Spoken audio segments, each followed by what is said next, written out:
কমলকান্তি আমার বন্ধু। স্কুলে আমরা একসঙ্গে পড়তাম। রোজ দেরি করে ক্লাসে আসতো, পড়া পারতো না।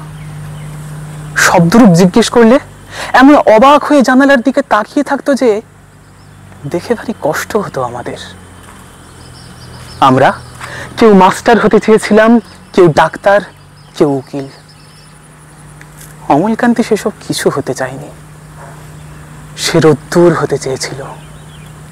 ক্ষান্ত বর্ষণ, কাক টাকা বিকেলের সেই লাজুক রোদ্দুর, যা আমার জামরুলের পাতায় যা নাকি অল্প একটু হাসির মতো লেগে থাকে। আমরা কেউ মাস্টার হয়েছি, কেউ ডাক্তার, কেউ উকিল। অমলকান্তি রোদ্দুর হতে পারেনি।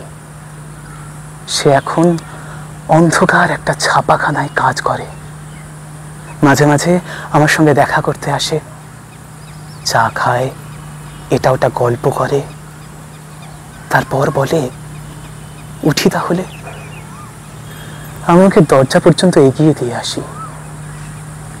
আমাদের মধ্যে যে এখন মাস্টারি করে, অনায়াসে সে ডাক্তার হতে পারত। যে ডাক্তার হতে চেয়েছিল, উকিল হলে তার এমন কিছু ক্ষতি হতো না।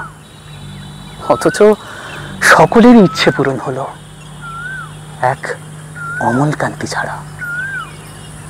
অমলকান্তি রোদ্দুর হতে পারেনি। সেই অমলকান্তি রোদ্দুরের কথা ভাবতে ভাবতে ভাবতে ভাবতে যে একদিন রোদ্দুর হয়ে যেতে চেয়েছিল।